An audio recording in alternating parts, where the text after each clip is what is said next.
racist dog whistle of accusing a black woman of being a bully because she suggested you do the right thing is not being a bully. It's asking you to do the right thing. However, what is bullying is the racist dog whistle. Some strong words there from Michelle Sarju, a Seattle school board director who was criticized after calling for some accountability when it was revealed that Vivian Song, another director, lived outside the district she was supposed to be representing. The board didn't take any action on this, even after knowing about it for some time. But now Song and yet another board member, Lisa Rivera, have both revealed they don't live in their districts, and they've both resigned as of late January. So a school board that has had plenty of challenges over the past few years now has a lot more to take on. I'm going to break that down. I'm also going to look at some new developments in the state legislature regarding early learning and some of the threats to those programs, too. That's all coming up on a very special Patrons First education-focused episode of Seattle News, Views, and Brews, your coffee break political podcast. I'm Brian Callanan. I'm a host on Seattle Channel. The views expressed here are mine, and I am back with a very special guest, Dr. Stephan Blanford, former Seattle School Board member and now executive director of the Children's Alliance, a nonpartisan group that advocates for kids and their families. How are you, sir? I'm doing well. Thanks for having me join you today. Yeah, we have a lot to cover here, Stephan, so thank you for making this happen. Thanks also to our background noise sponsor, City Grind Espresso on the first floor of City Hall. And if you're listening to this podcast on Wednesday, that means you're one of our wonderful patrons, giving at least $5 a month to the show for Patrons First podcasts like this and other perks. If you're not in that club, wouldn't it be nice to get that podcast first, like all the rest of the cool people? Become a patron on Patreon for Seattle News, Views, and Brews. A big thanks also to Converge Media. The video version of this podcast is on Converge. You can watch it regularly on Wednesday nights at 7. All right, off we go. Time for Right Here, Right Now. Stephan, first things first with the Seattle School Board and the turmoil they're going through right now. This all came to a head early this year as School Board Director Vivian Song filed as a candidate for the open position 8 job on the Seattle City Council, which was later filled by Tanya Wu. Song, as it was revealed, owns 2 homes with her husband on Capitol Hill, but moved to Ballard, which is Director District 4 for the schools. This was in 2021 when she ran and won to sit on the school board.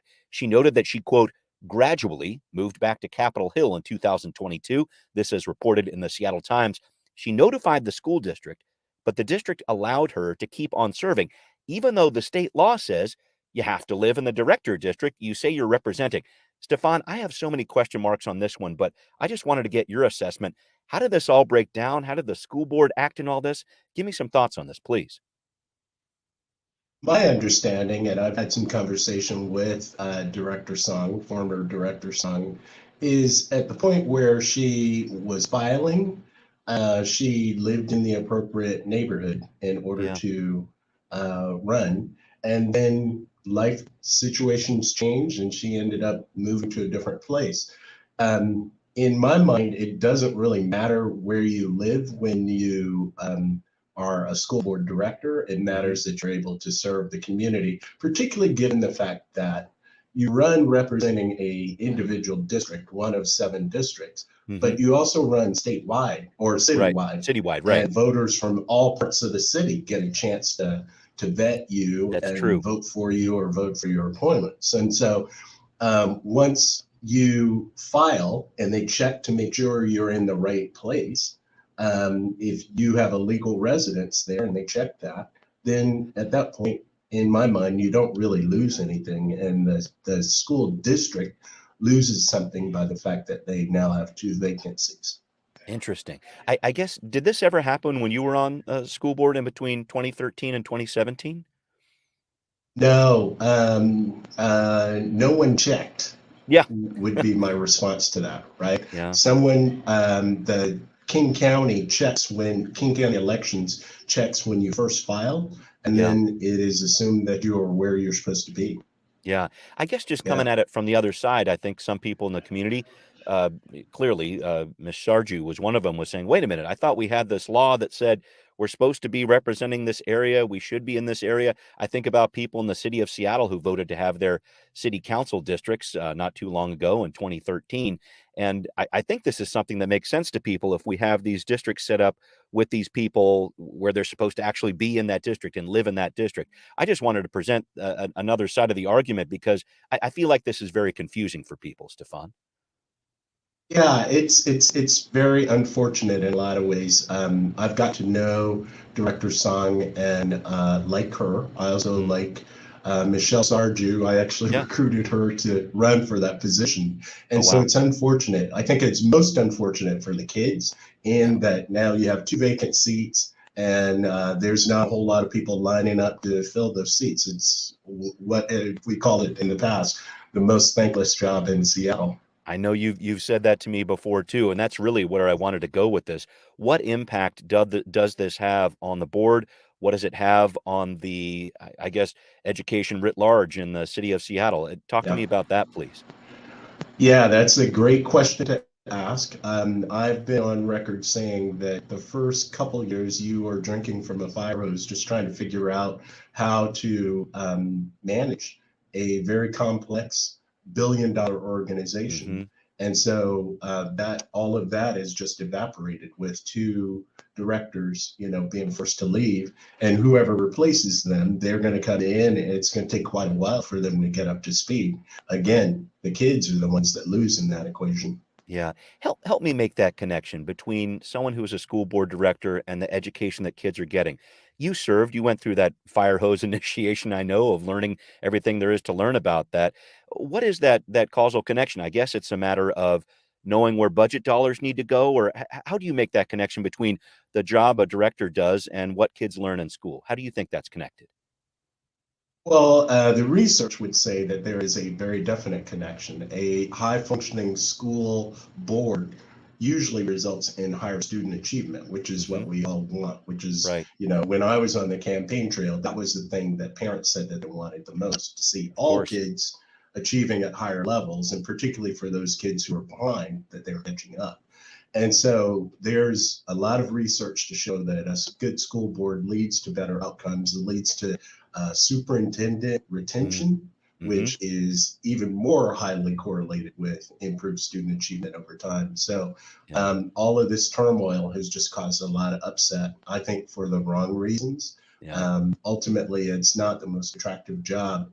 And when you have people who have volunteered to do it, gone through the selection process or Yep. election process, and have been in the role for a couple of years, you don't want to just willy-nilly kick Yeah. them out of the role. Yeah, I think there's been a lot of, quoting of state law and what have you. Was there Mhm. a better way the school board could have done this or handled this? Any thoughts on this looking back? Yeah, the conversations that I've had with Director Sun, she got advice from legal counsel inside of the school district Mm, that that the only thing that mattered was that when she was running, that she was in the appropriate district, that she mm, lived in the appropriate district. okay. Once she has run and been elected, it doesn't matter anymore whether she stays in that district or goes somewhere else. And Mm, the reality of this situation is, because you are serving the entire city, yeah, right? The district distinctions don't matter very much. yeah, There's some level of accountability. If a parent is upset, that they can come to District 5, the district sure. that I Right. represent, talk to me directly. But more than likely, they could talk to any other school board director about the issues that matter, because school board directors don't make policy based on an individual district. They make policy based on the entire 106 schools in the district. Got it. And I just wanted to make sure I broaden things out here and maybe involve the perspective of Vivian Song and Lisa Rivera. They had this resignation letter of sorts posted on Facebook on January 30th. And I'm going to quote a brief excerpt here, Stefan. Quote, "We also hope this serves as an opportunity to re-examine the barriers to having high-quality, committed leaders serve on school boards as volunteers. We believe at this time we should be looking for every opportunity to bring people in, not exclude them. We are deeply committed to Seattle Public Schools. Moving to a different address within the city for the sake of our young children does not change our commitment to high-quality public education for every child in our city. Resigning will not change it either. I just wanted to dive into a little bit further what you were talking about here is requiring a school board director to live in the area they're supposed to represent, this whole director district piece. Is that a barrier? What do you think of that? I think that because compensation is so low for a school board director Yeah. and life circumstances change, it is a requirement that you live in the district when you are running.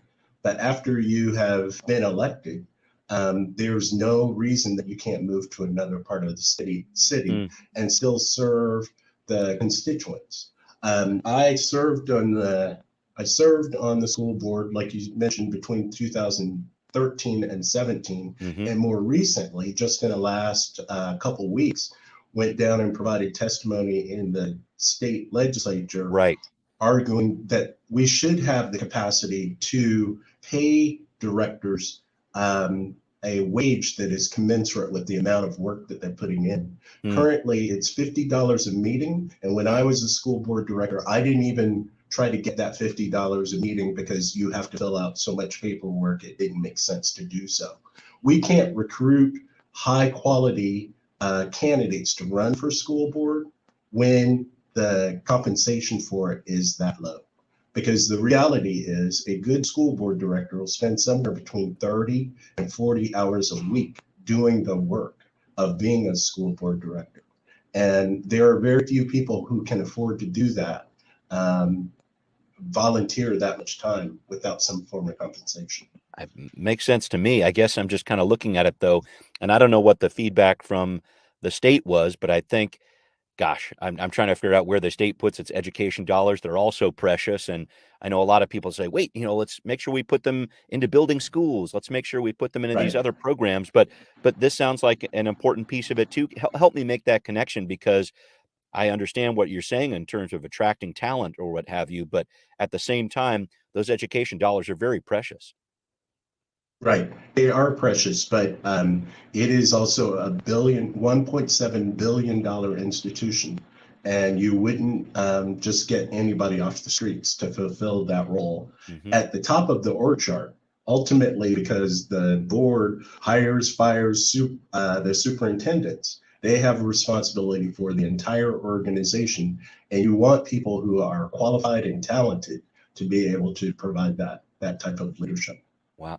Do you think there's any impetus to head in that direction, what you're talking about here, Stephan, in terms of paying these school board directors more? I know we've talked about this idea in the past, and school boards, I know, have talked about it all around the country. Do you see any impetus or any momentum heading this way? I think about the conversations that are going on in the school board right now in Seattle, and they're about, gosh, are we going to need to close this school, et cetera? And it's not necessarily about this piece.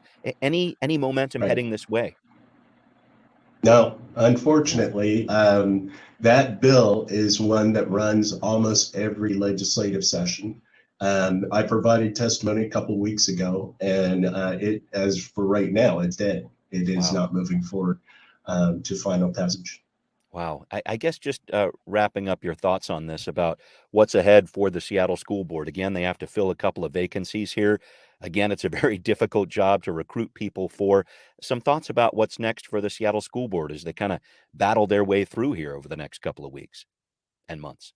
Yeah, what's unfortunate is they are about to embark on the most difficult thing that school board directors have to do, which is to consider closing schools. Yeah.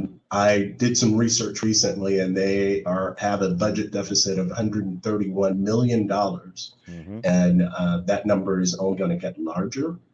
And right now, with the decrease in enrollment, Yes.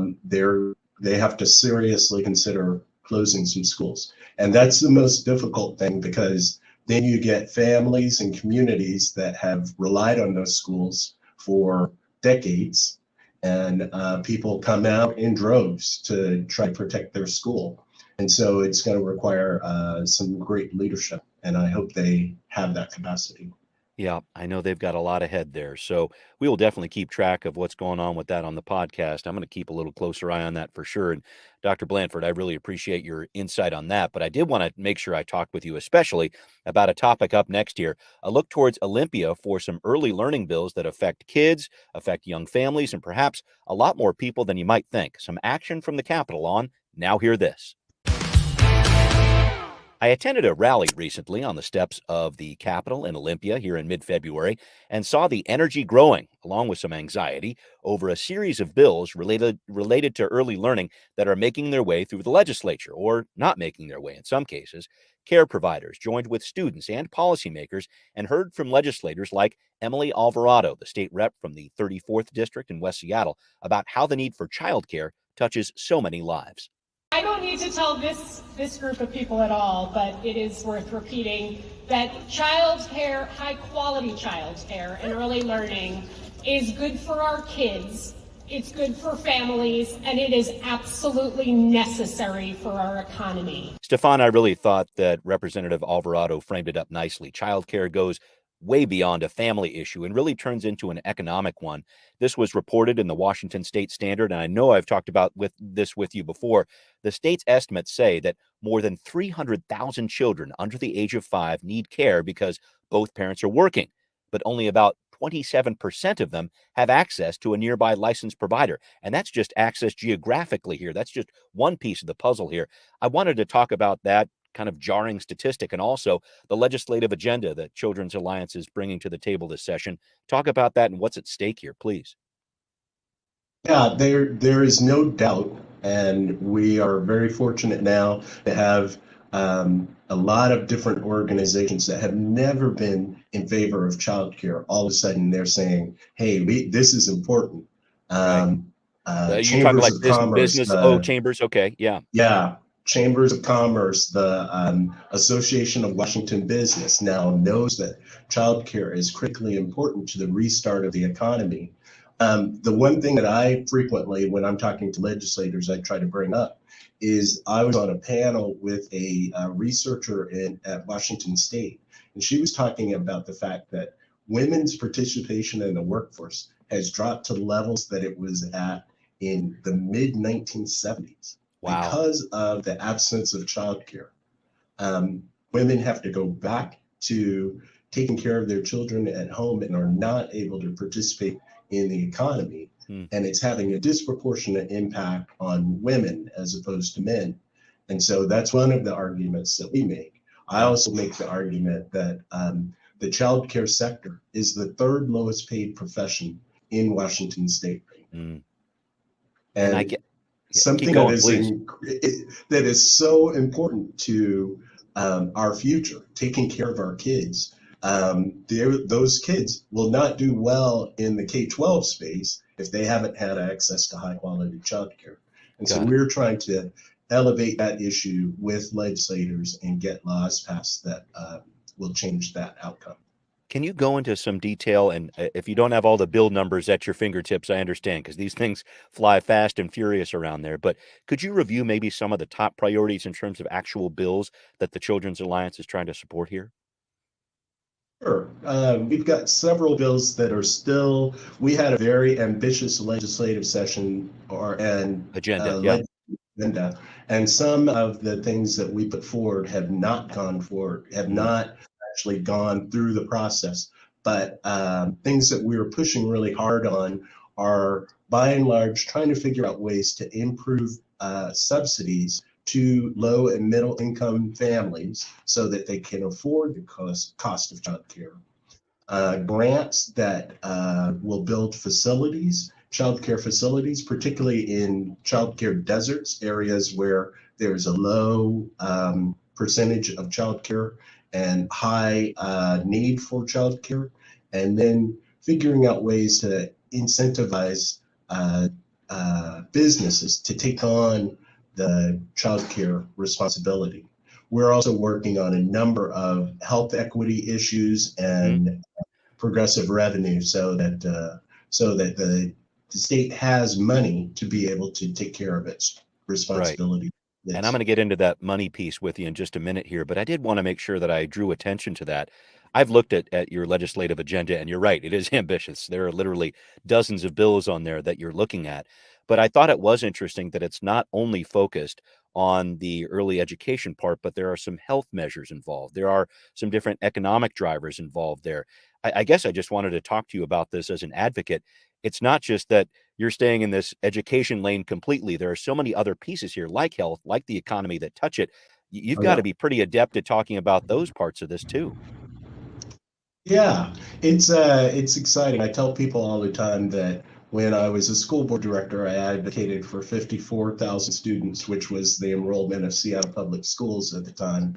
But now I advocate for 1.7 million children all Right. across Washington from 0 to 18 years old. And some of the biggest challenges that those children and students are facing right now have to do with behavioral health. Mm, Uh, the pandemic has decimated families and communities, and we already had a dysfunctional behavioral health system, yeah. and it has been strained almost to the breaking point. So we have really retooled our efforts to try to focus on that issue and bring attention to it. Got it. And I did want And to, the oh, one sorry, thing keep that I going. would say Mhm. about that, one other thing that I would say about that is we don't have to introduce that idea to legislators. Most of the legislators that we're talking to, they know people in their community are suffering. In many cases, they know people in their own individual families that Mhm. are struggling with behavioral health issues. And so it's not presenting a bunch of data and trying to get them on board. It is they're coming to us and saying, what do you think we should do? And then Yeah. we're able to share our research, share what is happening in other states, and get laws passed. Thank you. And I just, and maybe going a little bit further down that path, I know you talk to a lot of different people too, a lot of different people who are teachers perhaps or early child care providers, et cetera. And I wanted to hear what their stories are. Meaning, I brought up that statistic about the fact that childcare is so far geographically from some people. They're not even able to access it in terms of being able to Right. drive there, take transit there, et cetera.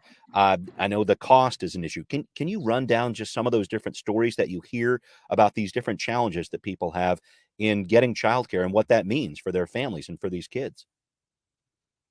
I was talking to a legislator yesterday, and he recounted the story of a family in his community where they were saying, "We're getting on a list right now to get childcare, and we don't have a child." Wow. That they recognize that they have to get on the list and are going to have to drive miles in order to access childcare, and they don't even have a child yet.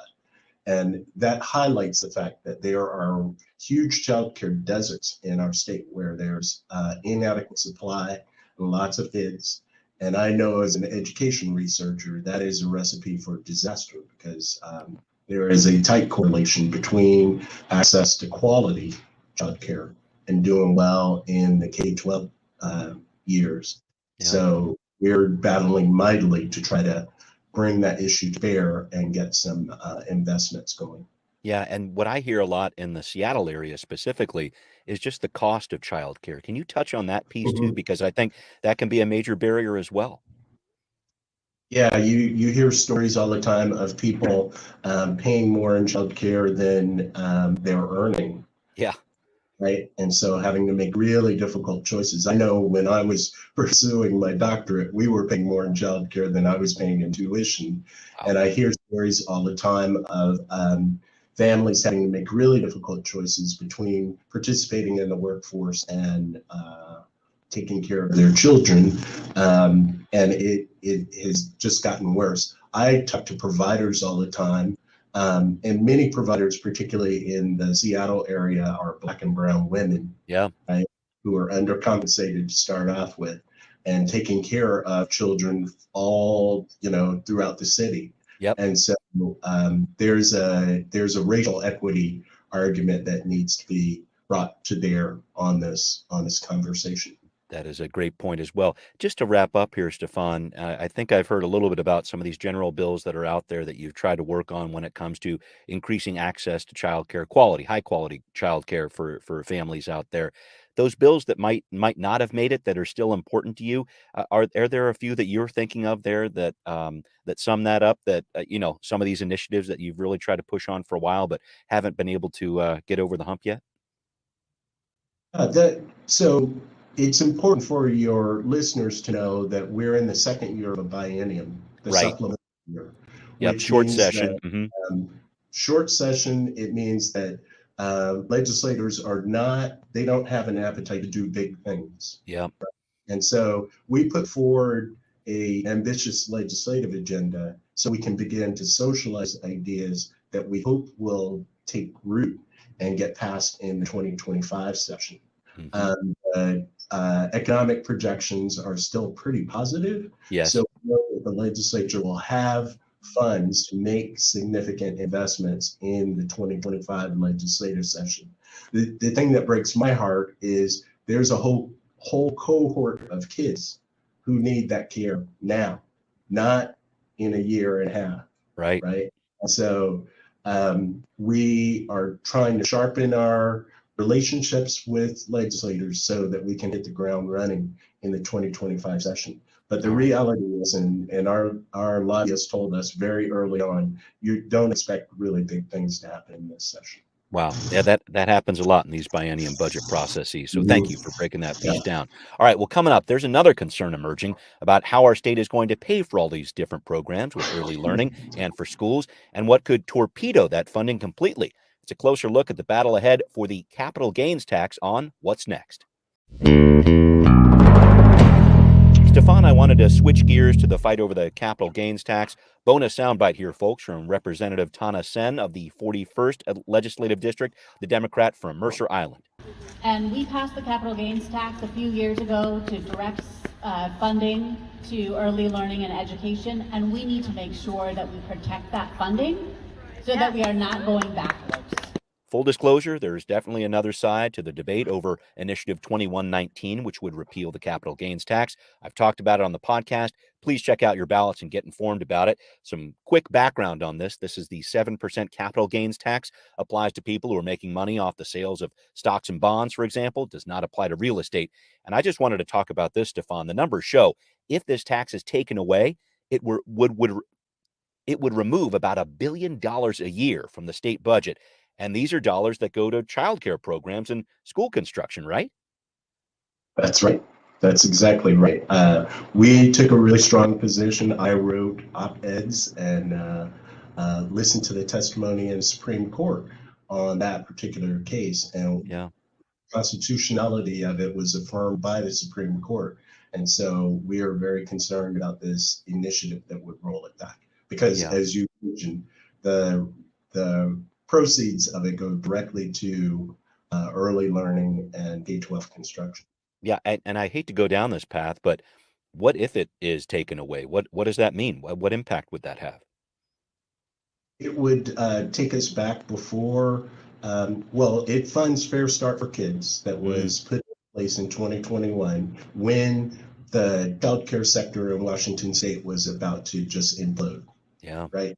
And so there have been significant investments to provide subsidies to low and middle income families to raise the quality of childcare and to spur on the additional childcare settings. And so all of that will be undone if this initiative moves forward.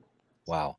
And I guess I'm just thinking about the fight ahead, and there's going to be a lot of different people talking about this over the course of this year as this hits the ballot in the fall. But when you have discussions about this, how do you fight back against this rhetoric from Let's Go Washington, which is supporting this initiative? They're saying, watch out, it's a capital gains tax now, but the state's coming for your income next. I know that can appeal to a lot of people in kind of a dog whistle sort of a way. How do you respond to that? Well, we talk about the fact that until recently, until the capital gains tax was put in place, we had the most regressive tax system in the United States. That means that low income people pay a higher percentage of their income versus wealthy people. And the capital gains tax was a start to change that. Why is it that the lowest income people are paying more than people who have unbelievable amounts of wealth? And you've heard the stories. During the pandemic, wealthy people made a fortune, right? billions and trillions of dollars of wealth transferred from low-income people to wealthy people. Mm, We want to live in a state that invests in its children. yeah. And the capital gains tax is a start to get there. Yeah. We had people that testified yesterday and spoke at the rally that said, we are the people that will pay this tax. We have enough wealth that we will pay the tax, and we are glad to pay it. And we're trying to encourage those who are like us, lucky enough to be in that category, to pay their fair share. And it's only right when you see the number of kids that are struggling to get access to childcare. Wow. And so we take an unapologetic position that the capital gains tax needs to stay in place. Thank you. We will see what happens next with that battle going forward. But just in wrapping up with you, Stephan, can you talk to me about some of the different things that the Children's Alliance is working on? I've engaged with you so many different times over the past few years, and I've loved it with the different people you have speaking at your events, etc. I just wanted to talk about what Children's Alliance has on the docket for the months ahead. What's up? Yeah, the event that you were at yesterday, where we had, I think, somewhere around 200. Oh, at least, yeah, it was a good showing. Yeah, and they were all meeting with their legislators and speaking powerfully. It's a day of validation for our organization, because our theory of action holds that the most important thing we can do is to empower people to speak for themselves. And low-income people and people that live in rural areas are all there meeting with their legislators. That's something that warmed my heart more than you can imagine, especially on a cold day that it was yesterday. But we look to expand our advocacy into other areas as we realize that kids in Washington State need a lot.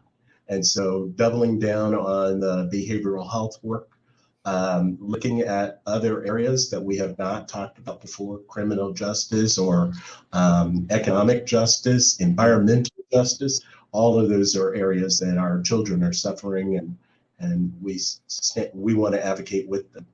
Got it. I can't wait to see what's next. That's Dr. Stephan Blanford with me on this Patrons First podcast here. I really appreciate you being with me, Stephan. I relish the opportunity every time you ask. It's great. It's great. Thank you. Well, thank you, sir. And thanks to everybody listening to Seattle News, Views, and Brews, where you can always find out what's brewing in local politics and education, too. Thanks especially to patrons who support the show. Patrons First podcast is just for you, folks.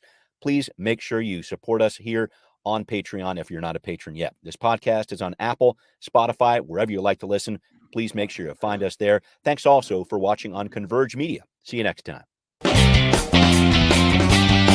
Seattle News, Views, and Brews is an independent production of Callanan Media Services. Copyright 2024.